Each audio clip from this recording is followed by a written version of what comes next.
Handa na ba ang inyong mga puso para sa isang kwentong susubok sa inyong pananaw tungkol sa pag-ibig? Isang magandang araw po sa inyong lahat, mga minamahal naming tagapakinig, at muli po kayong samahan ako sa isa na namang paglalakbay ng puso. Sabi nila, ang pag-ibig daw ay parang bukang liwayway, dumarating upang magbigay ng liwanag at pag-asa sa pinakamadilim na gabi.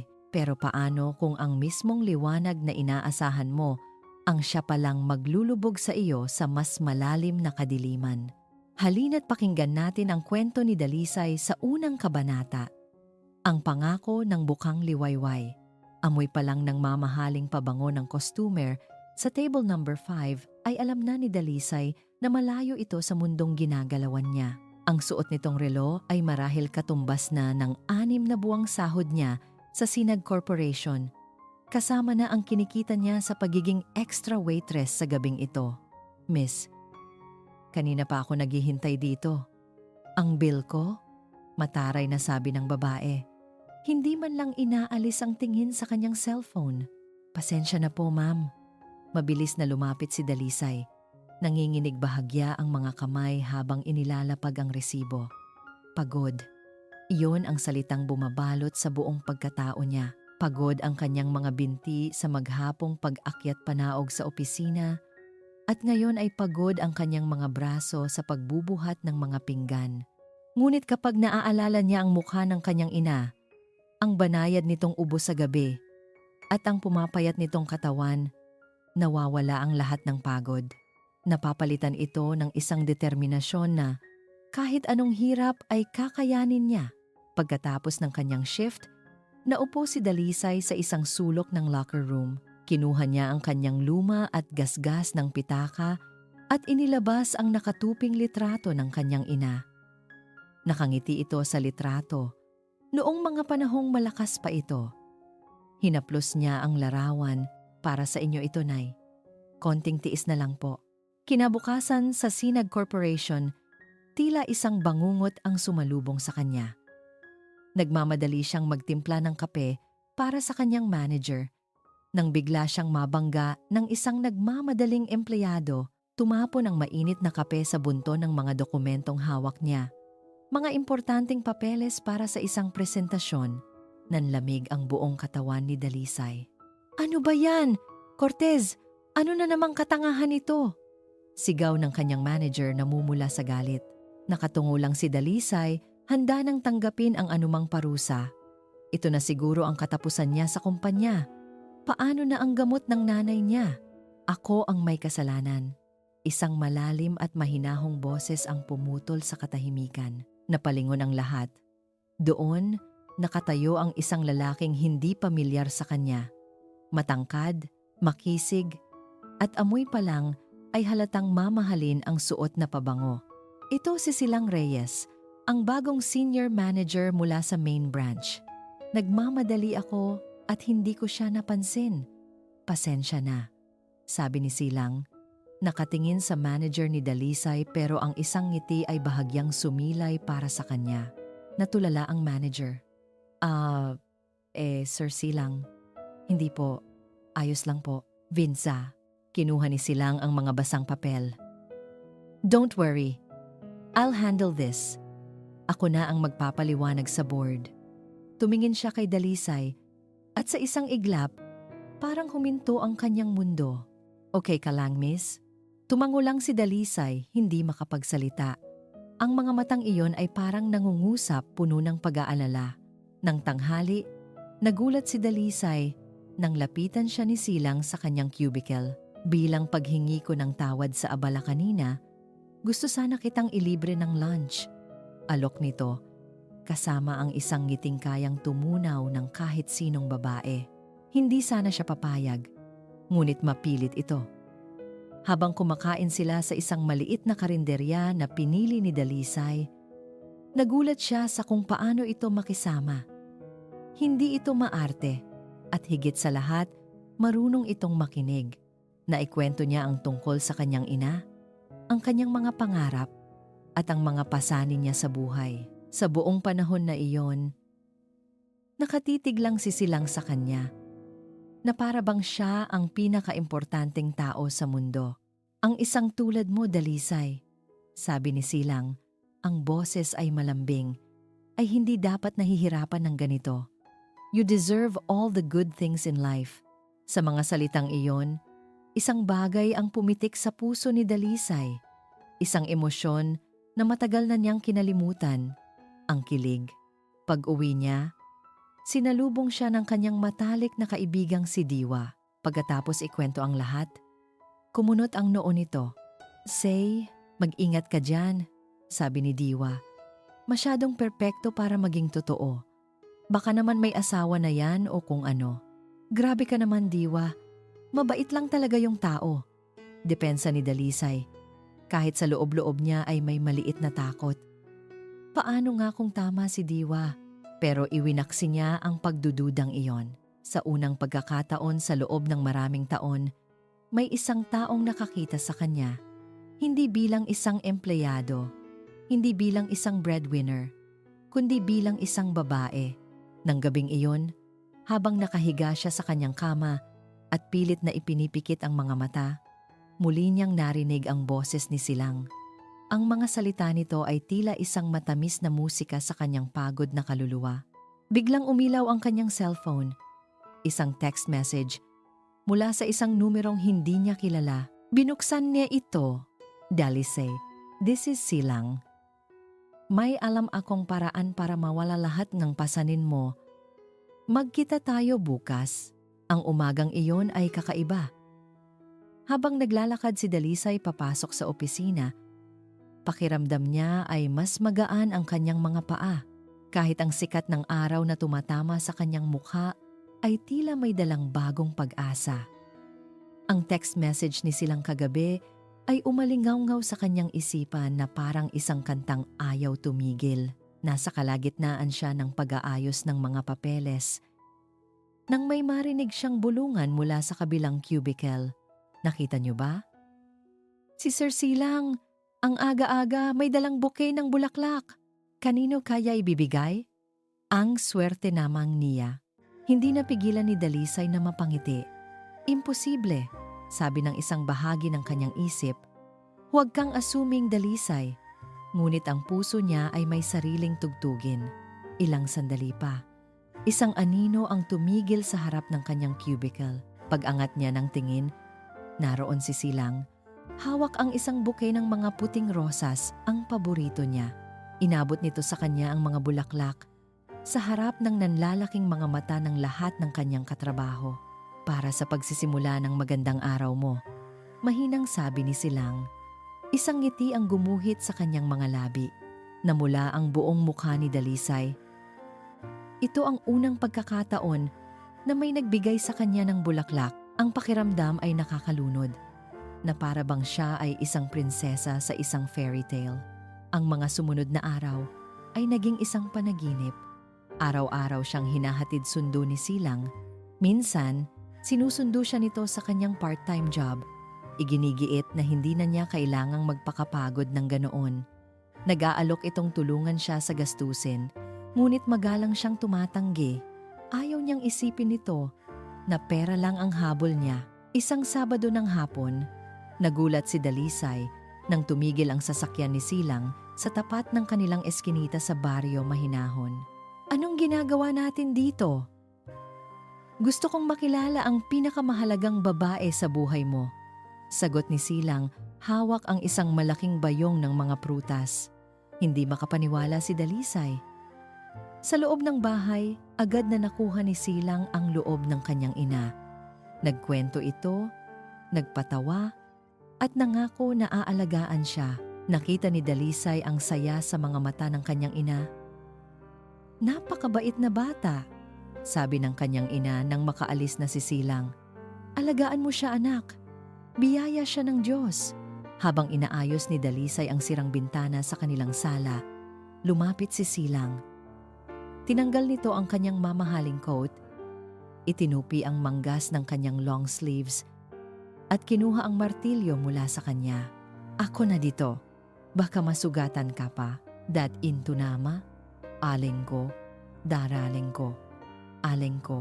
Habang pinagmamasdan niya si Silang na nagkukumpuni, isang imahe ang nabuo sa kanyang isip. Isang pamilya, isang masayang tahanan, isang buhay na walang pag-aalala. Si Silang ang sagot sa lahat ng kanyang panalangin.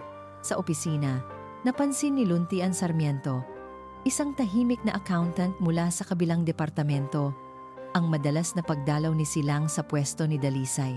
Nakikita niya ang paraan ng pagtingin ni Dalisay kay Silang, puno ng pagsamba. Isang tingin na pamilyar sa kanya, isang tingin na minsan na rin niyang nakita sa salamin. Isang araw, nakita ni Luntian si Dalisay na balisang nagbibilang ng pera sa kanyang wallet, tila nag-aalala. Kinabukasan, habang wala si Dalisay sa kanyang mesa, mabilis na lumapit si Luntian at tahimik na ipinasok ang isang discount coupon para sa isang malaking botika sa ilalim ng keyboard nito. Hindi niya alam kung bakit niya ginawa iyon. Siguro dahil ayaw niyang makita ang lungkot sa mga mata nito. Gabi na nang magkita muli si Dalisay at si Diwa sa Kanlungan Brews. "Say, seryoso ako," sabi ni Diwa matapos marinig ang mga kwento.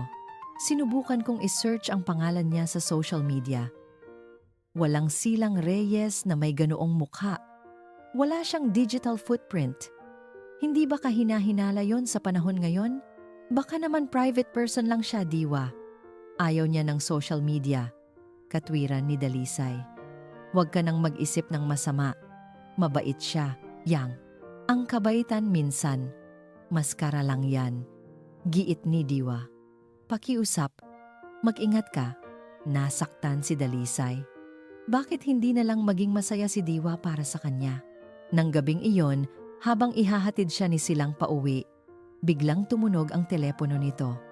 Nakita ni Dalisay ang pangalang A. Legarda sa screen bago nito mabilis na sinagot at itinapat sa tainga. Tumalikod ito ng bahagya na para bang may itinatago. "Wag ngayon, komplikado ang lahat." Narinig ni Dalisay na sabi ni Silang sa galit ngunit pabulong na boses. "Basta gawin mo ang sinabi ko." Mabilis nitong ibinaba ang telepono. Humarap itong muli sa kanya na may pilit na ngiti. "Pasensya na. Problema lang sa trabaho." Ngunit ang tono ng boses nito, ang pagkunot ng noo, ang mabilis na pag-iwas nito ng tingin. Lahat ay nagsasabing, hindi lang iyon simpleng problema sa trabaho. Isang malamig na kaba ang biglang gumapang sa puso ni Dalisay. Ang biyahe pa uwi ay binalot ng isang nakabibinging katahimikan.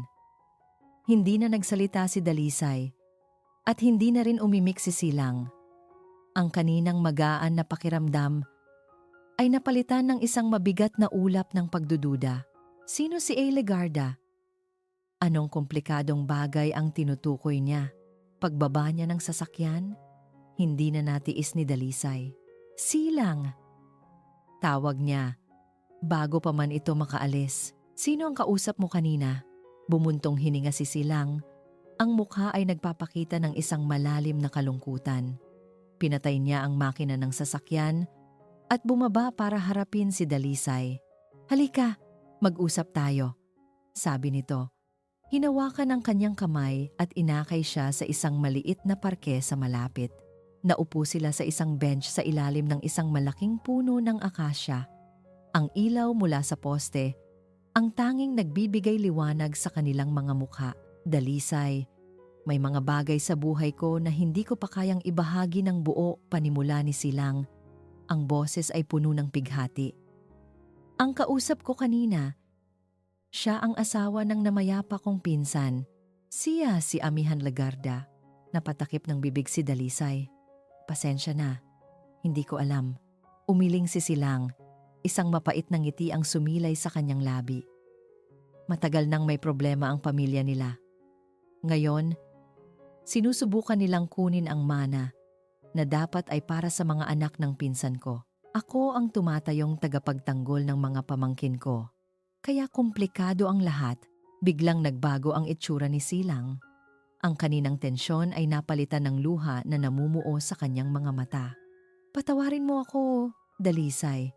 Ayokong madamay ka sa gulo ng pamilya ko. Ang gusto ko lang ay bigyan ka ng kapayapaan." Pero heto ako. Sa isang iglap, nawala lahat ng pagdududa ni Dalisay, napalitan ito ng awa at isang matinding paghanga. Hindi lang pala ito isang perpektong lalaki, isa rin itong bayani na lumalaban para sa kanyang pamilya. Niyakap niya si Silang ng mahigpit. "Kasama mo ako dito," bulong niya. "Huwag kang mag-alala." Naramdaman niya ang paghigpit ng yakap ni Silang. "Salamat, Dalisay. Hindi mo alam kung gaano kahalaga iyan sa akin." Kinabukasan, tila mas naging matamis at maalaga si Silang. Dinalhan niya ng tanghalian si Dalisay sa opisina at doon, habang sila lang dalawa sa pantry, binuksan niya ang isang topic na magpapabago ng lahat. "Dalisay, naaalala mo ba yung sinabi ko sa text? Na may alam akong paraan para mawala lahat ng pasanin mo?" Tumango si Dalisay. Ang puso ay nagsimulang tumibok ng mabilis. "May isang opportunity," sabi ni Silang sa seryosong tono. "Isang investment. Maliit lang na kumpanya ng real estate, pero may malaking project na papasok. Ang mga founder ay kaibigan ko. Naghahanap sila ng mga private investor bago nila i-public ang offer. Ang initial investment ay kayang doblehin sa loob lang ng 2 buwan." Nanlaki ang mga mata ni Dalisay. "Doble? Pero wala akong ganoong kalaking pera." "Silang." Hinawakan ni Silang ang kanyang mga kamay. "Hindi mo kailangan ng malaki. Kung magkano lang ang kaya mo. Iniisip ko lang ang nanay mo. Ang perang iyon, sapat na para sa operasyon niya at may sobra pa para makapagsimula ka ng bago." Ipinakita ni Silang sa kanyang tablet ang mga dokumento, mga blueprint at mga financial projection. Lahat ay mukhang profesional at kapani-paniwala. Mukhang ito na ang sagot sa lahat ng kanyang mga dasal. Isang himala. "Pag-isipan mo, Dalisay. Hindi kita pinipilit. Gusto ko lang makatulong," sabi ni Silang. Buong araw, hindi na maalis sa isip ni Dalisay ang alok ni Silang. Kinakabahan siya, pero mas nangingibabaw ang excitement. Ang pagkakataong mabigyan ng magandang buhay ang kanyang ina ay nasa harap na niya. Pag-uwi niya, binuksan niya ang isang maliit na baul sa ilalim ng kanyang kama. Nandoon ang passbook ng bangko. Ang lahat ng kanyang ipon sa loob ng 5 taon. Ang dugo at pawis niya. Ang pangarap niya para sa kanyang pamilya. Tinitigan niya ang numerong nakasulat doon. Malaki na ito para sa kanya. Ngunit kulang pa rin para sa operasyon. Kung dodoblehin ito, isang tinig sa kanyang isipan, ang boses ni Diwa. Ang nagbabala, masyadong perpekto para maging totoo. Pero isa pang tinig, ang boses ni Silang, ang nang-aakit. "You deserve all the good things in life." Niyakap niya ang passbook. Ito ang pinakamalaking desisyon na gagawin niya sa kanyang buhay. Nang gabing iyon, tumawag siya kay Silang. "Pumapayag na ako." "Magaling," sabi ni Silang sa kabilang linya. Hindi maitago ang saya sa boses. "Bukas, dalhin mo ang pera. Cash dapat para mabilis ang proseso. Ako na ang bahala sa lahat." Kinabukasan, pagkatapos ng trabaho, dumiretso si Dalisay sa bangko. Habang nakatayo sa linya patungo sa teller, pakiramdam niya ay nanlalamig ang kanyang buong katawan. Tama ba itong ginagawa niya? Nang siya na ang nasa counter, nag-atubili siya. Pero pagkatapos ay naalala niya ang hirap ng kanyang ina, ang mga pangako ni Silang. "Withdrawal po." "Lahat?" sabi niya sa teller. Ang boses ay nanginginig. Paglabas niya ng bangko, dala ang isang brown envelope na puno ng pera. Pakiramdam niya ay dala niya ang kanyang buong kinabukasan sa kanyang mga kamay. Dumiretso siya sa ATM sa tabi ng bangko. Ipinasok niya ang kanyang card para tingnan ang balanse. 0. Isang malalim na takot ang kanyang naramdaman, ngunit agad niya itong iwinaksi. "Para ito sa pamilya ko. Para ito sa kinabukasan namin." Naghihintay na si Silang sa tapat ng opisina. Pumasok si Dalisay sa sasakyan. Ang puso niya'y kumakabog na parang tambol. Sa loob ng magarang sasakyan ni Silang, tila huminto ang pag-ikot ng mundo. Ang tanging maririnig lang ni Dalisay ay ang malakas na kabog ng sarili niyang dibdib. Ang bigat ng brown envelope sa kanyang kandungan ay parang bigat ng buong mundo. "Sigurado ka ba dito, Dalisay?" tanong ni Silang. Ang kanyang boses ay malumanay. Ang kanyang mga mata ay nagpapakita ng malalim na pag-aalala. Ang pag-arte nito ay napakagaling, na para bang binibigyan pa siya nito ng pagkakataong umatras. Pero para kay Dalisay, wala nang atrasan. Ang imahe ng kanyang inang nahihirapan ang nagbigay sa kanya ng lakas. Tumingin siya ng diretso sa mga mata ni Silang, mga matang nangako sa kanya ng isang magandang bukas. "Oo, sigurado ako," sabi niya. Ang boses ay nanginginig ngunit buo. Inabot niya ang sobre. Dahan-dahang tinanggap ni Silang ang sobre, na para bang isang sagradong bagay ang hawak nito. Hindi niya binuksan. Sa halip, ipinatong niya ito sa passenger seat sa tabi niya at hinawakan ang dalawang kamay ni Dalisay. "Salamat sa tiwala mo," sabi ni Silang. "Hindi mo pagsisisihan ito, pangako." Pagkatapos ay ginawa niya ang isang bagay na hindi pa niya nagagawa dati. Dahan-dahan niyang inilapit ang kanyang mukha at binigyan si Dalisay ng isang magaan ngunit napakatamis na halik sa labi. Sa sandaling iyon, lahat ng takot at pag-aalinlangan ni Dalisay ay naglaho na parang bula. Ang halik na iyon ay isang selyo, isang kumpirmasyon na tama ang kanyang ginawa. Ito ay para sa kanilang dalawa, para sa kanilang kinabukasan. Niyakap niya si Silang ng napakahigpit. "Ako pa ba?" Nakangiting sabi ni Silang. "Teka, may sorpresa pa ako sa iyo." May kinuha si Silang mula sa glove compartment. Isang maliit at eleganteng kahon.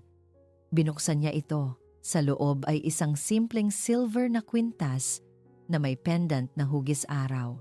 "Ito ang sinag," sabi ni Silang habang isinusuot ang kwintas sa leeg ni Dalisay.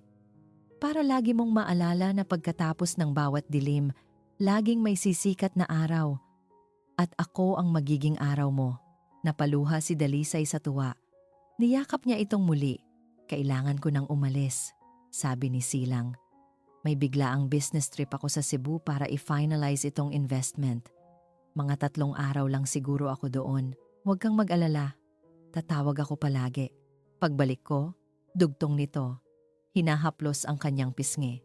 "Bibigyan kita ng buhay na hindi mo pinangarap kailanman." Iyon ang huling mga salitang narinig niya mula dito bago ito umalis. Pinanood niya ang sasakyan ni Silang na papalayo hanggang sa maging isang maliit na tuldok na lang ito sa kalsada. Hinawakan niya ang kwintas sa kanyang leeg. Isang ngiti ang sumilay sa kanyang mga labi. Ito na ang simula. Pag-uwi niya, naabutan niyang nagwawalis sa bakuran si Diwa. "O, saan ka galing? Bakit parang nanalo ka sa loto?" tanong nito. "Mas higit pa sa loto, Diwa?" sagot ni Dalisay. Hindi maitago ang saya. Nag-isip siya ng mabilis na palusot. "May bonus kaming natanggap sa opisina." Malaking tulong para sa operasyon ni nanay. Kumunot ang noo ni Diwa. Tila hindi kumbinsido. Pero hindi na ito nagtanong pa. Nang gabing iyon, matiyaga siyang naghintay ng tawag o text mula kay Silang. Siguro busy lang sa flight, isip niya. Baka pagod na. Kinabukasan, buong araw siyang nakatingin sa kanyang cellphone. Naghihintay na umilaw ang screen. Bawat notifikasyon ay nagpapatayo ng kanyang balahibo, ngunit lahat ay mula sa ibang tao. Sinubukan niyang i-text ito. "Kumusta ang biyahe mo? Ingat ka palagi." Ngunit walang sagot. Kinagabihan, hindi na niya natiis. Tinawagan niya ang numero ni Silang. 1 beses, 2 beses, 3 beses. Lahat ay pareho ang sinasabi. "The number you have dialed is currently unattended. Please try your call later." Isang malamig na kaba ang nagsimulang gumapang sa kanyang sistema. Pinilit niyang pakalmahin ang sarili. Baka nasa lugar lang na walang signal o baka sira ang telepono. Maraming posibleng dahilan. Ngunit pagsapit ng 3 araw, ang kaba ay naging isang ganap na takot. Walang Silang na nagpakita sa opisina. Walang Silang na sumasagot sa telepono. Para siyang isang bula, na bigla na lang naglaho. Ang pangako ng bukang liwayway ay unti-unting nilalamon ng isang madilim at nakakatakot na gabi. Hinawakan niya ang kwintas na bigay nito. Ang sinag, ang kaninang mainit na pendant, ay parang yelo na ngayon sa kanyang balat. Ang ika-4 na araw ay isang tortura. Hindi na makatulog si Dalisay. Bawat tunog sa labas ng kanilang bahay, tricycle na dumadaan, asong tumatahol, ay nagbibigay sa kanya ng huwad na pag-asa na baka sisilang na iyon. Hindi na rin siya makakain. Ang tanging nagawa niya lang ay umupo sa isang sulok, yakap-yakap ang kanyang tuhod, habang paulit-ulit na tinitingnan ang kanyang cellphone. Walang laman, walang tawag.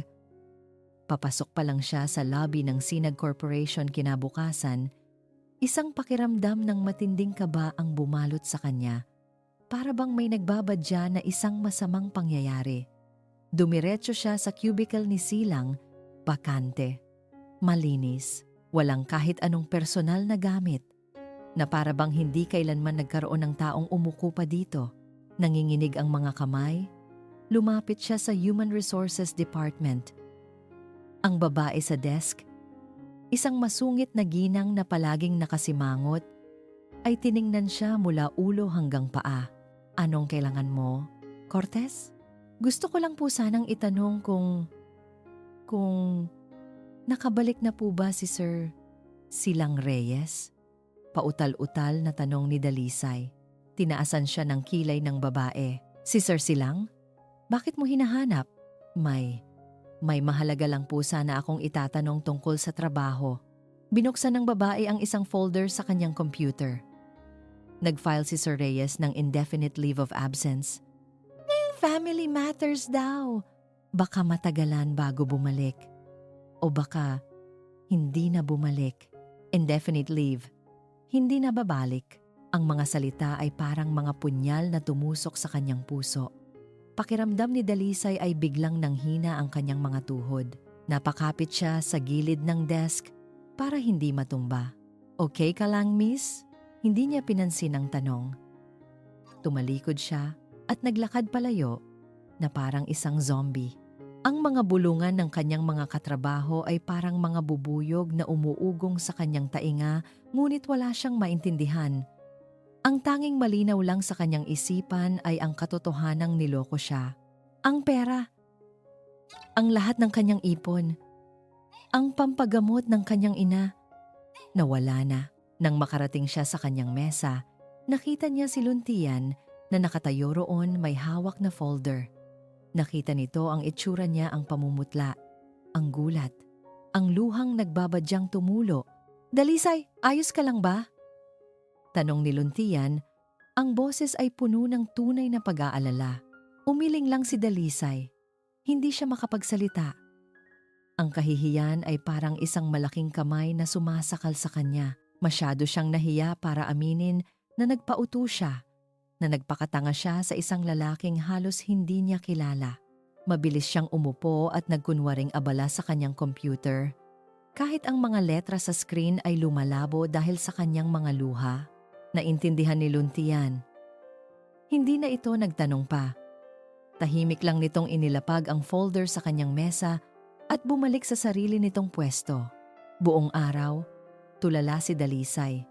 Ginawa niya ang kanyang trabaho ng parang isang robot. Walang emosyon. Ang sakit ay napakalalim, na para bang manhid na ang kanyang buong pagkatao. Pag-uwi niya ng bahay, sinalubong siya ng kanyang ina na may ngiti sa labi. Anak, kamusta ang araw mo? Nakangiti ka na ulit. Mukhang maganda ang epekto sa iyo ng binatang iyon. Si Silang, sa pagkarinig ng pangalan na iyon, hindi na napigilan ni Dalisay. Bumagsak ang mga luha na kanina pa niya pinipigilan. Humagulgol siya ng malakas sa harap ng kanyang nag-aalalang ina. Anak? Anong nangyari? Wala na po, Nay. Sabi niya, sa gitna ng kanyang mga hikbi. Wala na po ang pera. Niloko po ako.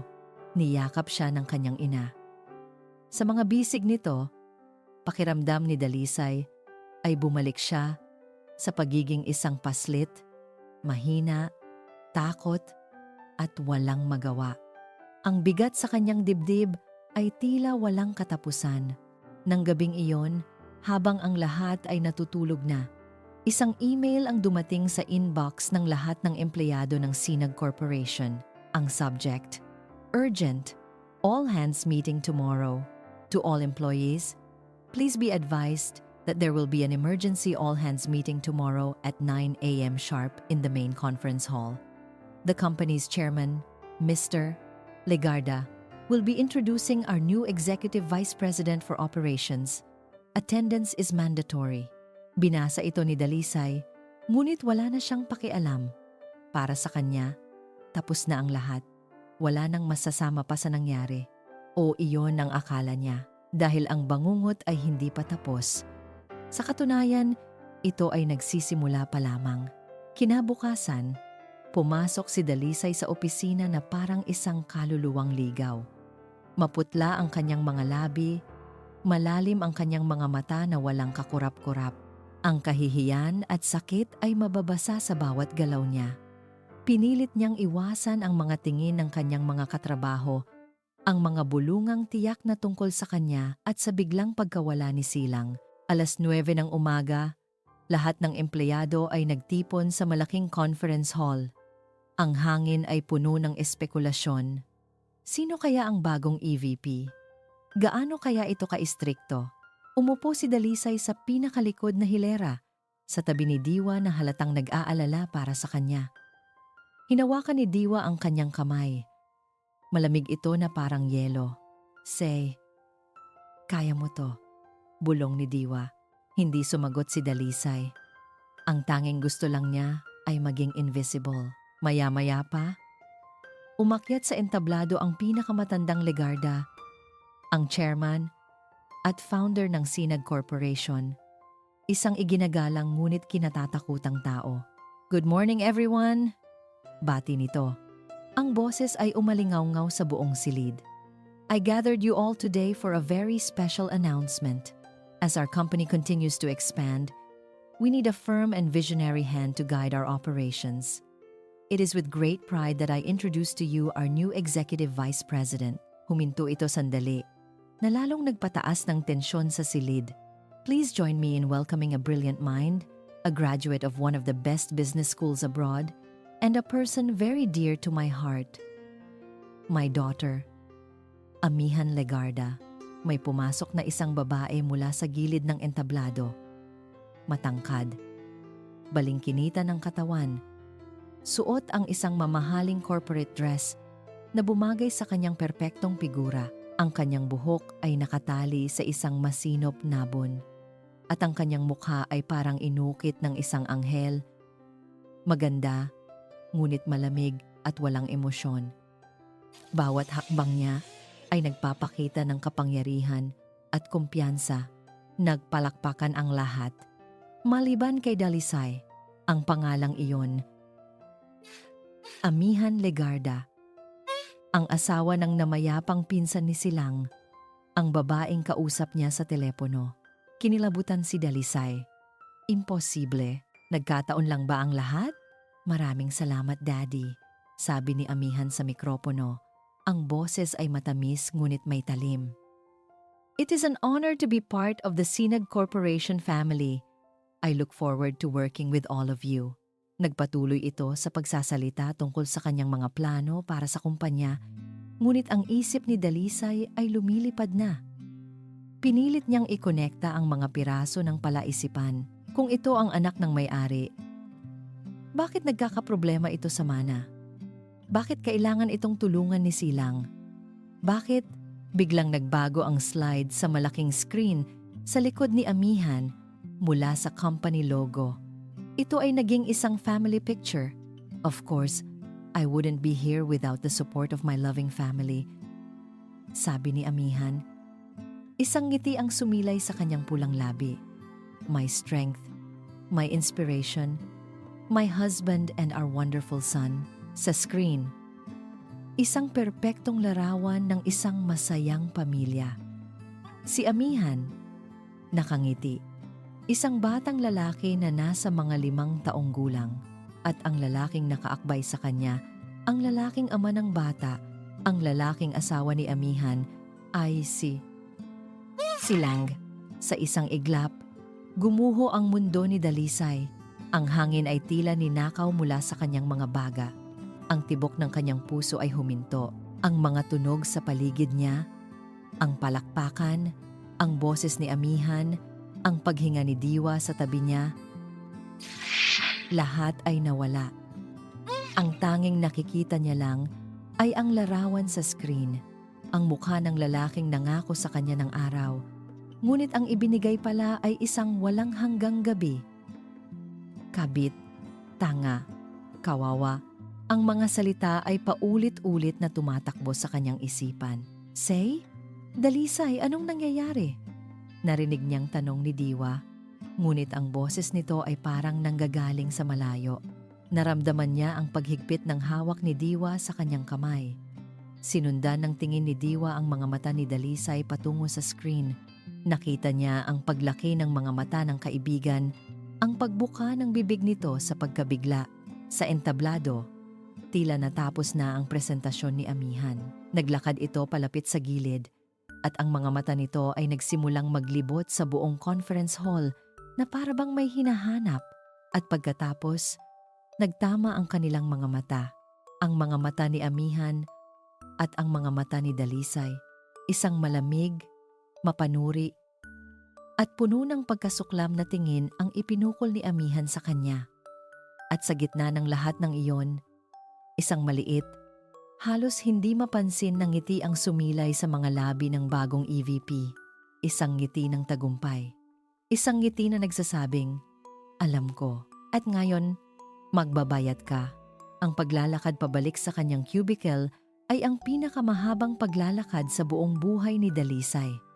Bawat hakbang ay parang may pabigat na 1,000 kilong kahihiyan. Ramdam niya ang mga matang nakatitig sa kanya. Ang mga bulungang sumusunod sa bawat galaw niya na parang lason. Hindi ba't siya yung laging kasama ni Sir Silang dati? Grabe, ang kapal ng mukha, pumatol sa may asawa. Kaya pala biglang nawala si Sir. Siguro nahuli ni Ma'am EVP, hindi niya sila pinansin. O mas tamang sabihin na sinubukan niyang hindi sila pansinin. Naupo siya sa kanyang upuan, nakatitig sa blankong screen ng computer, habang ang mga salita ay paulit-ulit na tumatagos sa kanyang puso na parang mga bubog. Hindi nagtagal, isang email ang pumasok sa kanyang inbox mula sa opisina ni EVP Amihan Legarda. Miss Cortez, report to my office. Now, nanginginig na tumayo si Dalisay. Hinawakan ni Diwa ang kanyang braso. Gusto mo samahan kita? Umiling si Dalisay. Kailangan kong harapin to ng mag-isa. Ang opisina ng EVP ay nasa pinakamataas na palapag ng gusali. Malaki, salamin ang mga pader, at tanaw ang buong syudad. Sa gitna ng lahat, nakaupo si Amihan sa kanyang malaking leather na upuan, nakatalikod sa pinto, nakatingin sa labas. Maupo ka, sabi ni Amihan, hindi man lang lumilingon. Umupo si Dalisay sa upuang nasa harap ng malaking mesa. Ang katahimikan ay nakakabingi. Ang tanging maririnig lang ay ang mahinang tunog ng aircon. Dahan-dahang umikot ang upuan ni Amihan. Sa malapitan, mas lalo pang lumabas ang perpektong ganda nito at ang lamig ng kanyang mga mata. Inilapag nito sa mesa ang isang folder. Sa ibabaw, nakasulat ang pangalan niya, Dalisay Cortez. So, panimula ni Amihan, ang boses ay kalmado, ngunit puno ng pang-aalipusta. Ikaw pala ang libangan ng asawa ko. Hindi nakaimik si Dalisay. Anong sasabihin niya? Na niloko rin siya? Na wala siyang alam? Sino ang maniniwala sa kanya? Alam mo, Dalisay, patuloy ni Amihan, pinupulot ang isang mamahaling ballpen at pinapaikot-ikot sa kanyang mga daliri. Sa mundong ito, may 2 klase ng babae, ang mga orihinal at ang mga mumurahing kopya. Ang mga reyna at ang mga ahas na gustong umakyat sa palasyo. Sa tingin mo, saan ka nabibilang? Ma'am, wala po akong alam. Nagsimulang magpaliwanag si Dalisay.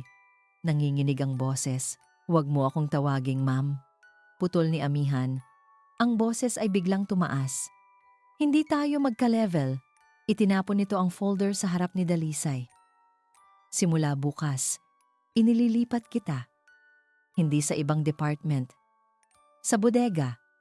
Ikaw ang magiging bagong records custodian. Magbibilang ka ng mga lumang dokumento mula umaga hanggang gabi.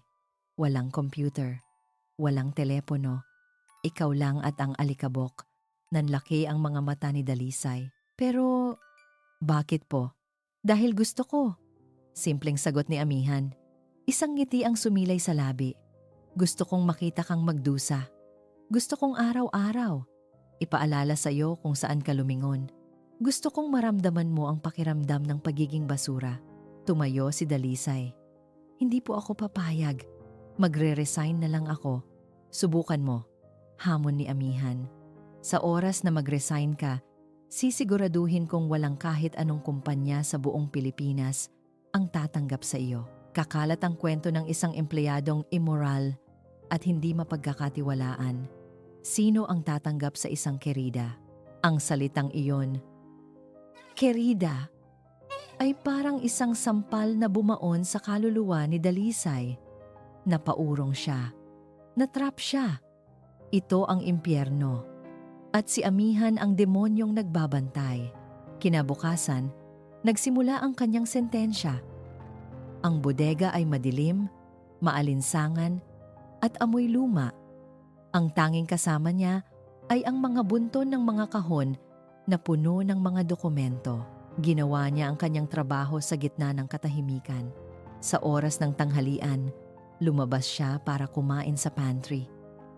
Pagpasok niya, lahat ng tawanan at kwentuhan ay huminto. Ang lahat ay nakatingin sa kanya. Walang umupo sa tabi niya. Kumain siyang mag-isa sa isang sulok habang dinig na dinig niya ang mga pinariringgan ng mga dating katrabaho. Nako, buti nga sa kanya. Ang karma, digital na ngayon. Kaya dapat, wag masyadong ambisyosa. Tignan mo ang nangyari. Nang pabalik na siya sa bodega, nakasalubong niya si Luntian. May dala itong isang paper bag. Dalize.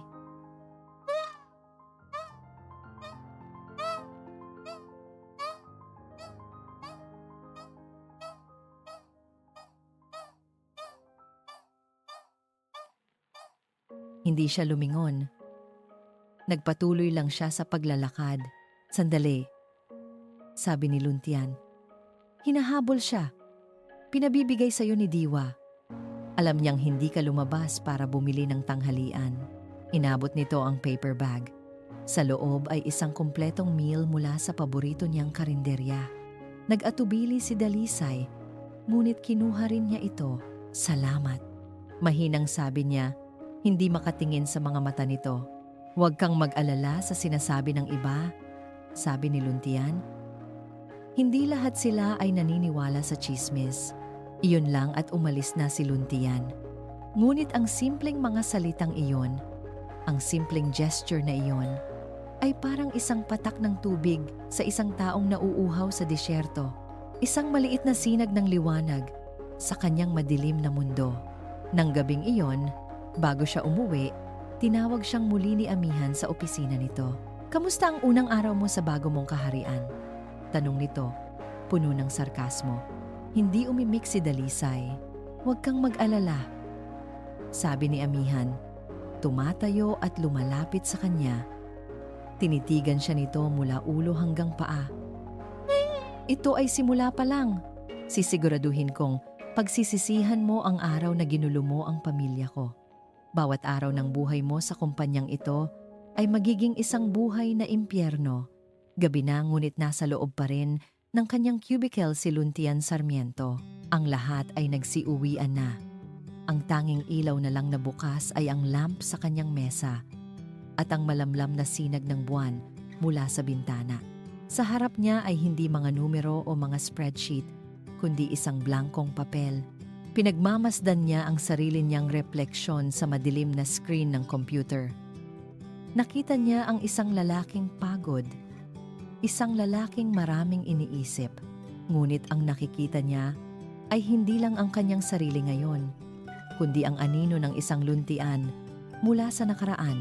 5 taon na ang nakalipas. Nakatayo siya sa harap ng altar, suot ang kanyang pinakamagandang barong. Ang pawis ay namumuo sa kanyang noo, hindi dahil sa init, kundi dahil sa halo-halong kaba at excitement. Ito na ang araw na pinakahihintay niya. Ang araw na ikakasal siya kay Isabel, ang babaeng minahal niya, nang higit pa sa kanyang buhay. Ngunit lumipas ang 1 oras, 2 oras, wala pa ring Isabel. Ang mga bisita ay nagbubulungan na. Ang kanyang puso ay nagsimula ng kumabog sa takot. Hanggang sa isang text message ang dumating sa kanyang ina.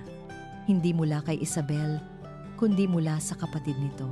Pasensya na po, hindi na po darating si Belle. Sumama na po siya sa iba. Ang iba na iyon ay isang mayaman, makapangyarihang negosyante na doble ang edad sa kanya. Ang lalaking laging nagpapadala ng mga bulaklak, nagbibigay ng mga mamahaling regalo, mga bagay na hindi niya kayang ibigay. Ipinagpalit siya ni Isabel para sa isang maginhawang buhay. Ang sakit ng pagkakanulo ay sumira sa kanya. Nawalan siya ng tiwala sa pag-ibig, sa mga pangako, sa mga matatamis na salita. Isinara niya ang kanyang puso at ipinangako sa sarili na hindi na muling magmamahal ng ganoon. Ibinalik ni Luntian ang kanyang isip sa kasalukuyan. Kaya nang makita niya si Dalisay, nakita niya ang sarili niya, nakita niya ang parehong pag-asa at pagsamba sa mga mata nito. Habang nakatingin kay Silang, ang parehong tingin na ibinibigay niya noon kay Isabel. Alam na niya kung saan hahantong ang lahat. Gusto niya itong bigyan ng babala, ngunit paano? Sino ba naman siya para makialam? At ngayon, heto na nga, ang kinatatakutan niya ay nangyari. Nakikita niya ang pagdurusa ni Dalisay araw-araw, ang pag-iwas ng mga tao, ang pang-aapi ni Amihan, at sa bawat araw na nakikita niya ito, isang bagay sa loob niya ang nagagalit. Isang bagay sa loob niya ang gustong kumilos. Nang hapong iyon, habang naglalakad sa hallway, narinig niya ang 2 ahente mula sa sales department na pinag-uusapan si Dalisay. Sila ang mga alipores ni Amihan. Sinabihan na ako ni Ma'am EVP, sabi ng isa. Bigyan daw natin ng leksyon yung Dalisay na yon. Baka daw aksidenteng matapunan ng maruming tubig paglabas niya ng bodega. Sige, ako nang bahala doon mamaya. Sagot ng isa pa. Nagtatawanan. Nanlamig ang dugo ni Luntian. Hindi siya makapapayag na mangyari iyon. Mabilis siyang kumuha ng kanyang cellphone, pasimpleng binuksan ang voice recorder, at naglakad pabalik. Nagkunwaring may hinahanap, dumaan siyang muli sa tapat ng 2. So mamaya ha? Paglabas niya, diretso sa mukha niya yung tubig galing sa mop pag-uulit ng isa. Click! Itinago ni Luntian ang kanyang telepono. May ebidensya na siya. Hindi ito ang unang beses na ginawa niya ito. Sa mga nakalipas na araw, palihim niyang kinukunan ng litrato at video ang mga ginagawang pambubuli kay Dalisay. Isang beses, nakita niyang sinadyang itago ng isang utility staff ang bag ni Dalisay. Kinuhanan niya ito ng litrato. Isang beses, narinig niya si Amihan na sinisigawan si Dalisay sa loob ng bodega. Nirecord niya ang audio. Hindi niya alam kung saan niya gagamitin ang mga ito. Ngunit alam niyang kailangan niyang gawin. Nang gabing iyon, nag-email siya sa isang matalik na kaibigan na abogado. Hindi niya binanggit ang pangalan ni Dalisay. Pare, tanong ko lang, kung ang isang empleyado ay nakakaranas ng workplace harassment at emotional abuse mula sa kanyang superior, ano ang mga legal na pwedeng gawin? Pagkatapos ay binuksan niya ang isa pang file sa kanyang computer. Isang confidential file na siya lang ang may access. Bilang isang accountant, may mga nakikita siyang hindi nakikita ng iba. Mga numero, mga transaksyon. At sa mga nakalipas na buwan, bago pa man mawala si Silang, may mga transaksyon na siyang napapansin. Mga malalaking halaga na inililipat sa mga account na may kahina-hinalang pangalan. Sinimulan niyang busisiin ang mga records na konektado kay Silang Reyes. Alam niyang delikado ang kanyang ginagawa. Pwede siyang matanggal sa trabaho o mas malala pa. Ngunit pagkatapos ay naalala niya ang itsura ni Dalisay kanina. Pagod, sugatan, ngunit hindi sumusuko. Nagbuntong hininga siya at nagsimulang mag-type. Kailangan niyang malaman ang katotohanan para sa sarili niya at para kay Dalisay. Habang naghahanap, isang malakas na tunog ang narinig niya mula sa opisina ni Amihan sa itaas, isang bagay na nabasag. Sinundan ito ng isang malakas, galit na sigaw. Boses ni Amihan, "Sinungaling ka! Manloloko!" At pagkatapos, isang pangalan ang kanyang isinigaw, puno ng sakit at galit, na umalingaw-ngaw sa tahimik na gabi. Silang, napatigil si Luntian. Tila may isang bagyo na hindi lang si Dalisay ang sinisira. Ang bawat araw sa bodega ay isang parusa. Ngunit kinakaya ni Dalisay. Tinitiis niya ang pang-aapi, ang mga pahiwatig, ang kalungkutan. Ang tanging nagpapalakas sa kanya ay ang pag-asang balang araw ay matatapos din ito. Ang iniisip na lang niya ay ang sahod sa katapusan ng buwan, pera para sa gamot ng kanyang ina. Ngunit isang hapon, ang pag-asang iyon ay biglang winasak. Isang tawag mula sa ospital. Ang doktor ng kanyang ina, "Miss Cortez," sabi ng boses sa kabilang linya. "Nagkaroon ng komplikasyon ang nanay ninyo. Kailangan na natin siyang operahan sa lalong madaling panahon. This is an emergency." Nanlamig ang buong katawan ni Dalisay. "Magkano po ang kailangan, Doc?" Ang halagang sinabi ng doktor ay parang isang suntok sa kanyang sikmura. Kahit pagsama-samahin pa niya ang 3 buwang sahod niya, hindi iyon aabot sa kalahati.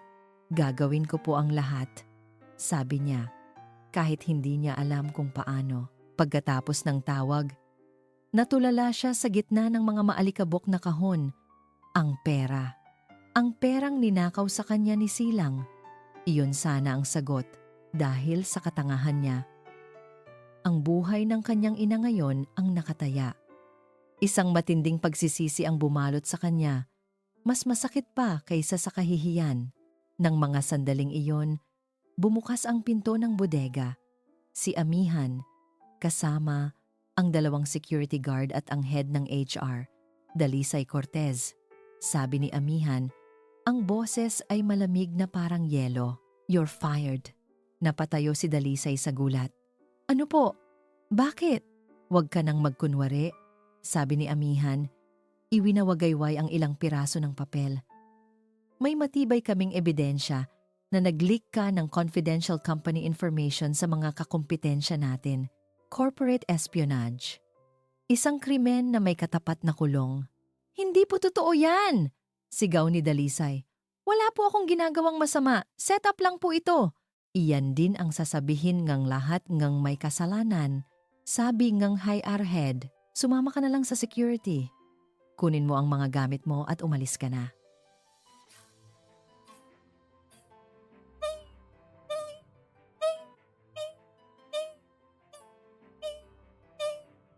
Pinigilan ng 2 guard si Dalisay sa magkabilang braso. Wala siyang nagawa kundi magpatianod. Habang naglalakad sila palabas, nakita niya ang ngiting tagumpay sa mukha ni Amihan. Ito na ang huling dagok, ang final blow.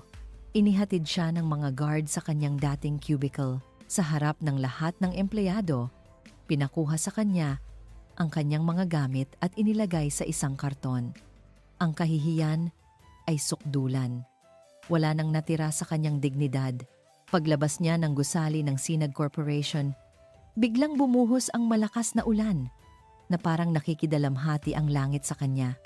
Wala siyang payong. Niyakap niya ang kanyang karton ng mga gamit at nagsimulang maglakad sa gitna ng ulan. Basa, nilalamig at wasak. Nawalan siyang ng trabaho, nawalan siyang ng pera at ngayon, maaaring mawala rin sa kanya ang kanyang ina. Wala na. Wala nang natira. Sa isang iglap, bumigay ang kanyang mga tuhod. Napaluhod siya sa gitna ng sidewalk, sa gitna ng malakas na ulan. Ibinagsak niya ang kahon at humagulgol ng malakas. Isang sigaw ng sakit, ng galit, ng kawalan ng pag-asa. Wala nang nagmamasid. Wala nang nakakarinig. Siya lang at ang kanyang pira-pirasong mundo. Bakit? Sigaw niya sa langit. Bakit sa akin? Wala siyang nakuhang sagot. Ang tanging naramdaman niya ay ang malamig na buhos ng ulan sa kanyang likod. Ito na siguro ang katapusan. Dito na nagtatapos ang lahat, ngunit bigla, nahinto ang pagpatak ng ulan sa kanyang ulo. May isang anino ang tumabon sa kanya.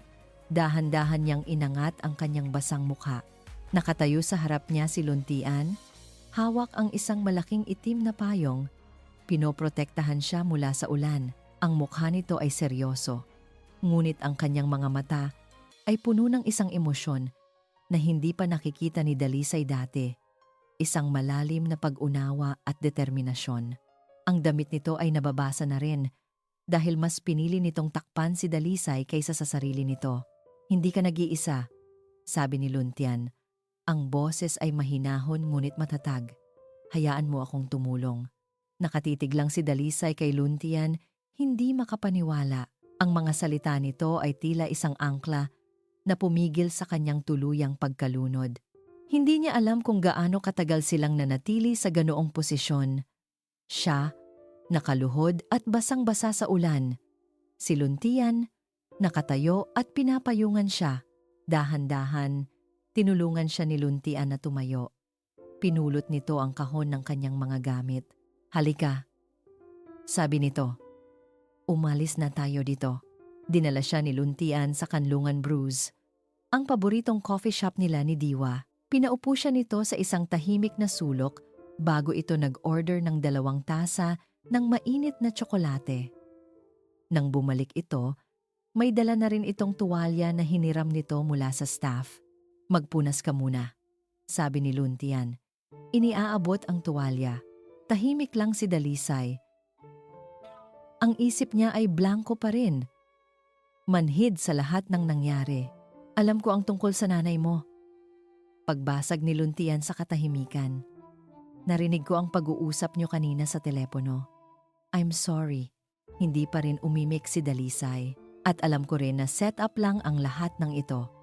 Dagdag ni Luntian. Doon na napatingin si Dalisay sa kanya. Ang mga mata ay nagtatanong. Inilabas ni Luntian ang kanyang cellphone at ipinarinig kay Dalisay ang isang audio recording. Boses iyon ni Amihan. Sumisigaw sa isa sa mga tauhan nito. Gumawa kayo ng paraan. Magtanim kayo ng ebidensya. I don't care how you do it. I want Dalisay Cortez out of my company by tomorrow. Also, sunod niyang ipinakita ang mga litrato at video ng mga ginawang pambubuli sa kanya. Ang bawat isa ay isang patunay na hindi siya nababaliw, na lahat ng dinanas niya ay totoo. Bakit? Bakit mo ginagawa ito? Tanong ni Dalisay. Ang boses ay paos. Huminga ng malalim si Luntian. Dahil minsan na rin akong nalagay sa sitwasyon kung saan pakiramdam ko ay nag-iisa ako laban sa buong mundo. Dahil alam ko ang pakiramdam ng maloko at pagtaksila ng taong pinagkatiwalaan mo. Sa unang pagkakataon, nagkwento si Luntian tungkol sa kanyang nakaraan. Hindi detalyado, ngunit sapat na para maintindihan ni Dalisay ang lalim ng kanyang pinagdaanan. Ang kwento ng isang naudlot na kasal, ng isang pusong winasak ng kasakiman. Nagkaroon sila ng koneksyon. Isang koneksyon na nabuo mula sa parehong sakit. Sisilang, sabi ni Luntian, ang boses ay nagiging seryoso, ay hindi lang isang simpleng manloloko, Dalisay. Sa tingin ko, may mas malaki siyang ginagawa. May mga nakikita akong irregularidad sa mga account ng kumpanya na konektado sa kanya. Malalaking halaga ng pera ang nawawala. Biglang naalala ni Dalisay ang investment na sinabi sa kanya ang perang ibinigay niya.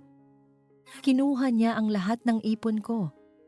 Ang sabi niya, para sa isang investment. Tumango si Luntian.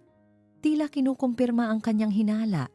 Isa ka lang sa mga biktima niya. pero ikaw ang ginamit niyang diversion para pagtakpan ang mas malaking krimen na ginagawa niya sa loob ng kumpanya. Isang bagong emosyon ang pumalit sa kalungkutan ni Dalisay. Galit. Isang matinding galit. Hindi lang siya niloko sa pag-ibig. Ginawa siyang kasangkapan sa isang masamang plano. Anong gagawin natin? Tanong niya. At sa pagkakataong iyon, may apoy ng muling nag-aalab sa kanyang mga mata. Lalaban tayo, matatag na sagot ni Luntian. Pero hindi sa paraan ni Amihan. Lalaban tayo gamit ang katotohanan.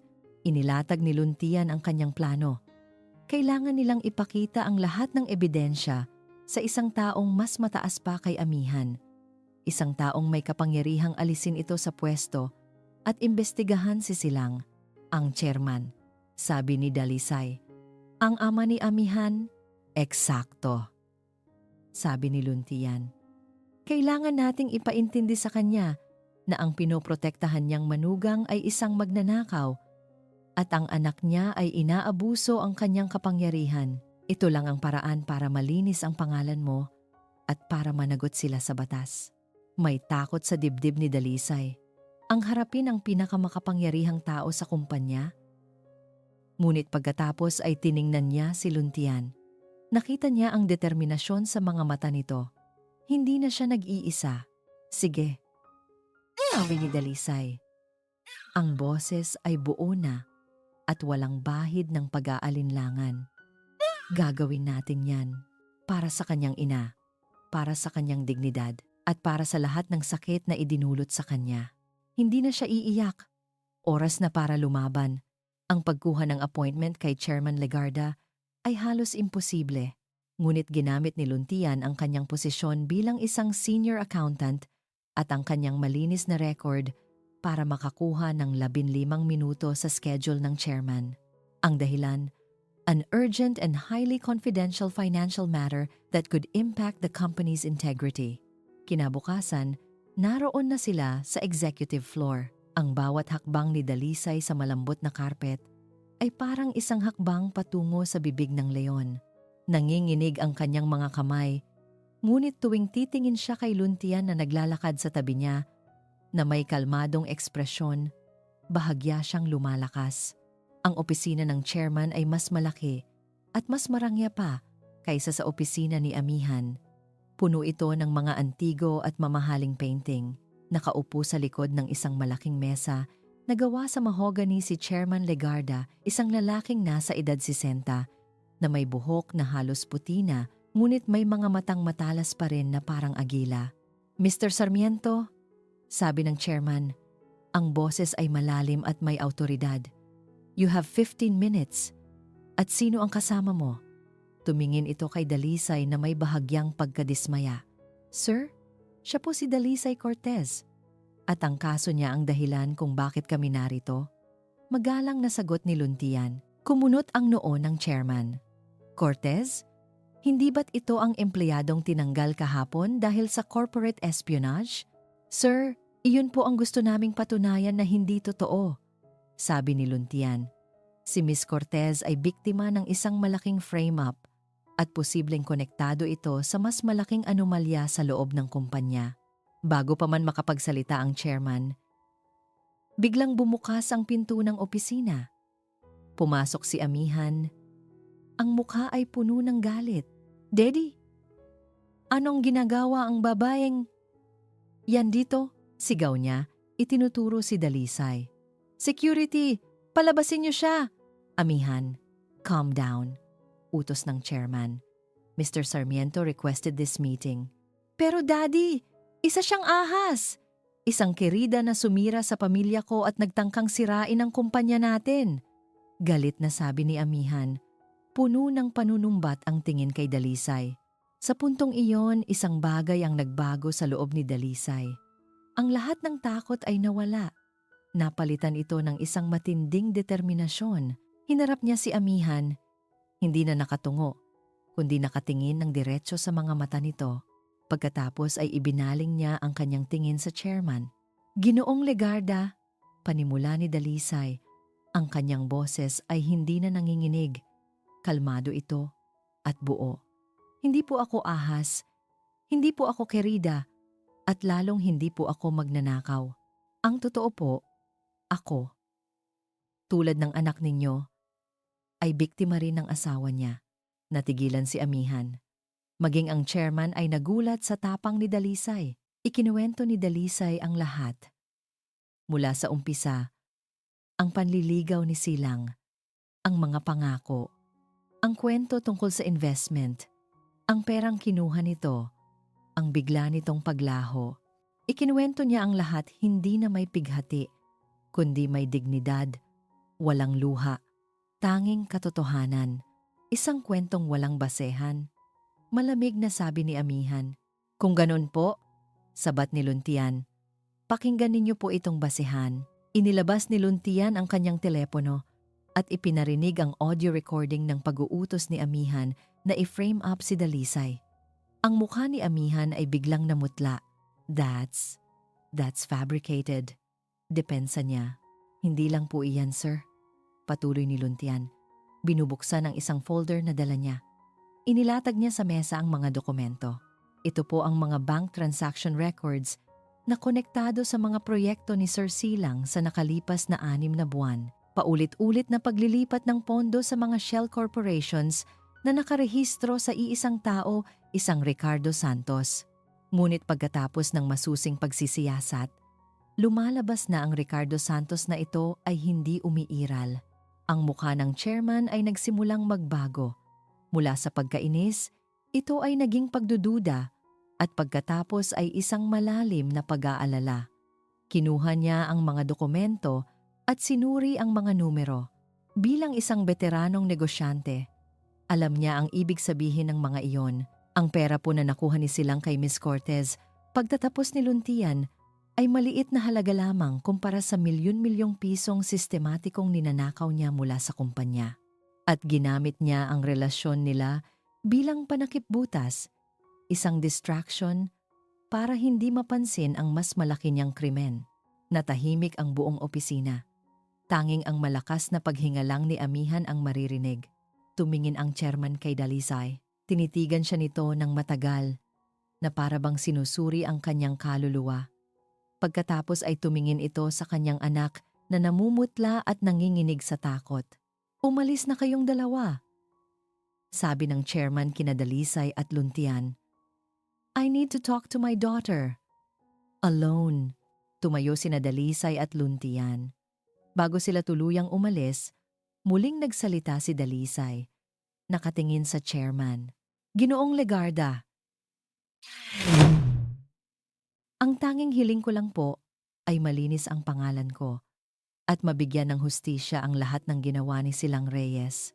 Pagkasabi noon, tumalikod na sila at lumabas ng opisina. Iniiwan ang mag-amang Legarda sa gitna ng isang bagyong sila mismo ang gumawa. Habang isinasara ang pinto, narinig nila ang unang sigaw ng chairman. "Amihan, sabihin mo sa akin ang totoo." Ang mga sumunod na araw ay parang isang pelikula na pinapanood na lang ni Dalisay mula sa malayo. Ang balita ay kumalat sa buong Sinag Corporation na parang apoy. Una, dumating ang isang team ng mga external auditor. Hinalughog nila ang lahat ng dokumento at computer sa opisina ni Silang at sa buong accounting department. Sinuspinde si Amihan Legarda sa kanyang posisyon bilang EVP habang isinasagawa ang isang internal investigation. Ang mga bulungan sa opisina ay nag-iba ng tono. Hindi na si Dalisay ang sentro ng tsismis. Ngayon, ang pinag-uusapan na ay ang posibleng pagbagsak ng imperyo ng mga Legarda. Si Dalisay ay nanatili lang sa bahay. Inaalagaan ang kanyang ina.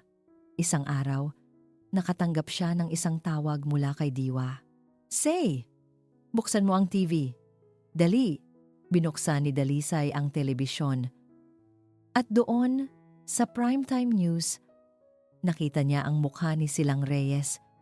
Ngunit hindi na ito ang makisig at nakangiting Silang nakilala niya. Ang mukha nito ay gusot. Ang mga mata ay ligaw. At nakaposas ito habang iginigiya ng mga pulis palabas ng isang mamahaling kondominium. Negosyanteng si Silang Reyes, arestado dahil sa multimilyon pesos syndicated estafa. Basa ng headline sa ilalim ng screen. Ang buong iskema ay nabunyag. Ang mga shell corporation, ang pagnanakaw. Maging ang ibang mga babaeng naloko nito ay nagsimula na ring magsalita. Si Dalisay pala ay hindi ang una. At marahil ay hindi rin ang huli kung hindi ito nabisto.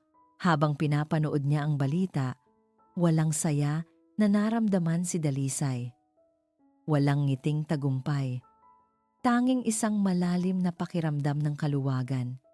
Tapos na. Ang bangungot ay sa wakas natapos na. Kinabukasan, isang sulat ang dumating para sa kanya sa pamamagitan ng isang private courier. Galing ito sa opisina ni Chairman Legarda. Sa loob ay isang tseke. Ang halaga ay eksaktong katumbas ng perang ninakaw sa kanya ni Silang. Kasama nito ay isang maikling liham. Miss Cortez, this is not a payment for your silence, but a restitution for what was unjustly taken from you. What you did took courage. I apologize for what my family has put you through. Your position at Sinag Corporation, with a promotion, is waiting for you should you choose to return. Tinitigan ni Dalisay ang tseke at ang sulat. Isang bahagi niya ang natukso, ang posisyon, ang seguridad. Ang pagpapatunay sa lahat ng mga taong humusga sa kanya na siya ang tama. Ngunit pagkatapos ay naalala niya ang bodega, ang mga bulungan, ang mukha ni Amihan. Tumayo siya at nagsimulang magsulat ng kanyang sariling liham. Isang formal na resignation letter.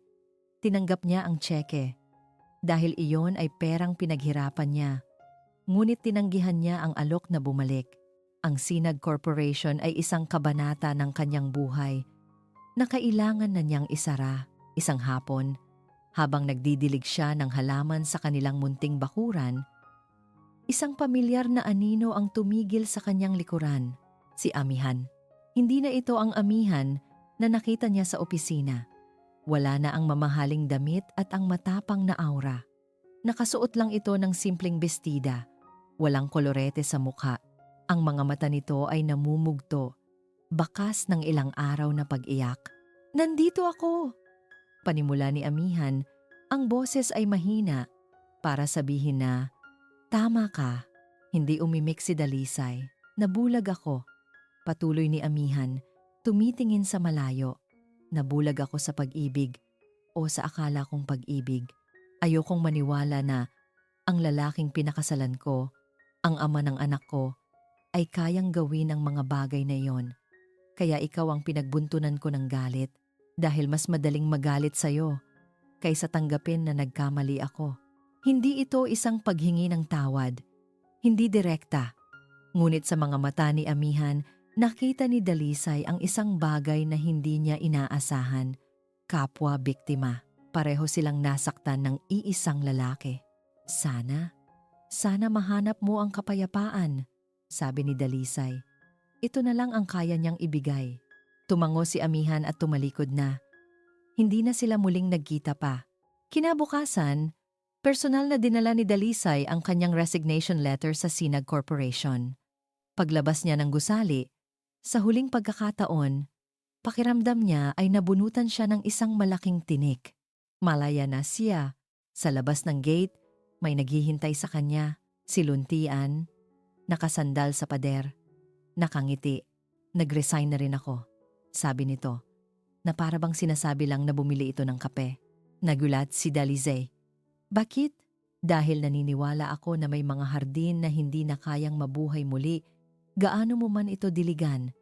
Kailangan mo nang maghanap ng bagong lupa para magtanim," makahulugang sabi ni Luntian. Naglakad sila palayo sa gusali, palayo sa anino ng nakaraan. "Saan tayo ngayon?" tanong ni Luntian. Ang ngiti ay abot sa kanyang mga mata. Tumingin si Dalisay sa kalangitan. Maaliwalas. Walang bahid ng ulap. Ngumiti siya pabalik. "Kahit saan," sagot niya. Basta pasulong. Makalipas ang 6 na buwan. Ang amoy ng bagong giling na kape at sariwang tinapay ang bumabalot sa isang maliit ngunit maaliwalas na espasyo. Sa labas ng bintanang salamin, isang hardin na puno ng mga makukulay na bulaklak at luntiang halaman ang sumasayaw sa banayad na hangin ng umaga. Sa itaas ng pinto, isang kahoy na sign ang nakasabit. Nakaukit dito ang isang salita, Kalinaw. Sa loob ng Kalinaw Brews, abala si Dalisay sa pag-aasikaso ng mga costumer. Iba na ang kislap sa kanyang mga mata. Wala na ang anino ng takot at kalungkutan. Napalitan ito ng isang kumpiyansa at kapayapaan na nanggagaling sa loob. Ang kanyang ngiti ay hindi na pilit, kundi totoo at nakakahawa. "Say, paubos na ang tableya natin!" Sigaw ni Diwa mula sa kusina. Suot ang isang apron na may logo ng coffee shop. Tumutulong ito tuwing weekend. "Sige, tatawagan ko na si supplier," sagot ni Dalisay. Sa isang sulok, nakaupo ang kanyang ina. Masigla na at malakas. Matagumpay ang naging operasyon nito. Salamat sa perang naibalik sa kanila at sa tulong ng mga kaibigan. Ngayon, siya ang tagakwento sa mga parokyano ng coffee shop, ang proud na ina ng may-ari. Mula sa hardin, pumasok si Luntian, may dalang isang basket ng mga bagong pitas na sampagita. Ang dating tahimik na accountant ay natutong maging isang hardinero at barista. Ang dating seryosong mukha nito ay madalas na ngayong nagkakaroon ng mga ngiti. Lalo na kapag napapatingin ito kay Dalisay. Inilapag niya ang mga bulaklak sa counter para sa mga mesa.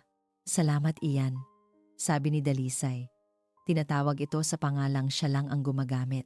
Ang pagsisimula ng Kalinaw Brews ay hindi naging madali. Pinagsama nila ang kanilang mga naipon.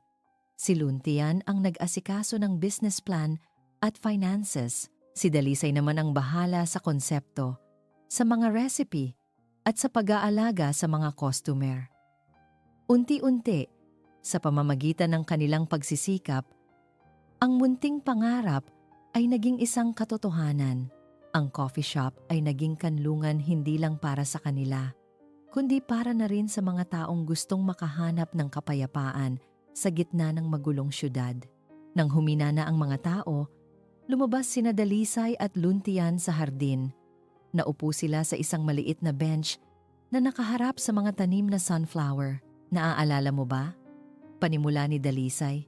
"Noong una tayong nag-usap ng matino, doon sa Kanlungan Brews, noong umuulan?" Tumango si Luntian. "Oo naman. Doon ko unang nakita ang tapang sa mga mata mo. Ang totoo niyan. Takot na takot ako noon," pag-amin ni Dalisay. "Pero nang dumating ka, parang sinabi mo sa akin na okay lang matakot basta't huwag akong susuko." Tumingin si Luntian sa kanya. "Hindi kita sinagip, Dalisay. May lakas ka na sa sarili mo. Ang ginawa ko lang ay magdala ng payong." Sa mga salitang iyon, naintindihan ni Dalisay ang pagkakaiba. Si Silang ay nangako ng araw, ng isang madali at maningning na buhay. Pero si Luntian, ang ibinigay sa kanya ay isang payong sa gitna ng ulan. Hindi nito ipinangakong patitigilin ang bagyo, pero nangako itong sasamahan siya hanggang sa ito ay tumila. Iyon pala ang tunay na pag-ibig. Hindi ang mga bulaklak, hindi ang mga mamahaling regalo, hindi ang mga matatamis na salitang walang laman.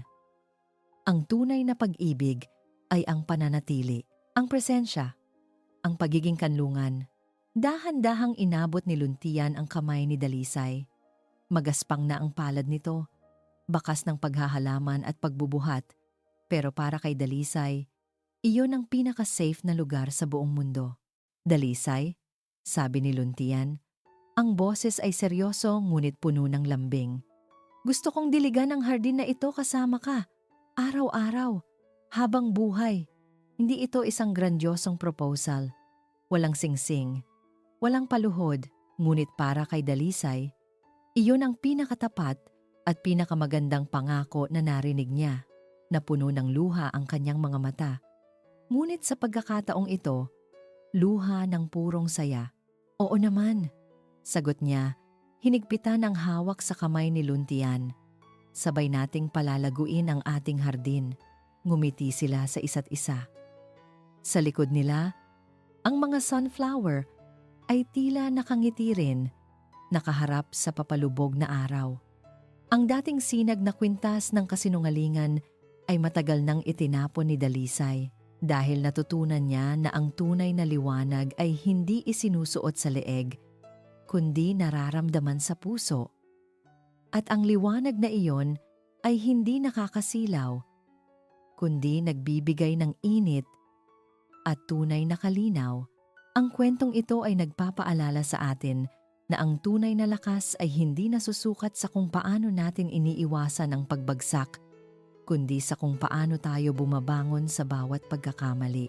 Ang mga sugat ng nakaraan, kung hahayaan nating maghilom, ay maaaring maging daan patungo sa isang mas matatag at mas makahulugang kinabukasan. At ang tunay na pag-ibig, madalas ay hindi natin matatagpuan sa gitna ng nakakasilaw na liwanag ng mga pangako, kundi sa tahimik na presensya ng isang taong handang hawakan ang ating kamay sa gitna ng pinakamadilim na bagyo. Maraming salamat po sa inyong mainit na pagsubaybay sa kwento ni Dalisay, Luntian, at ng kanilang paglalakbay patungo sa tunay na kalinaw. Sana po ay may napulot kayong aral at inspirasyon sa kanilang istorya.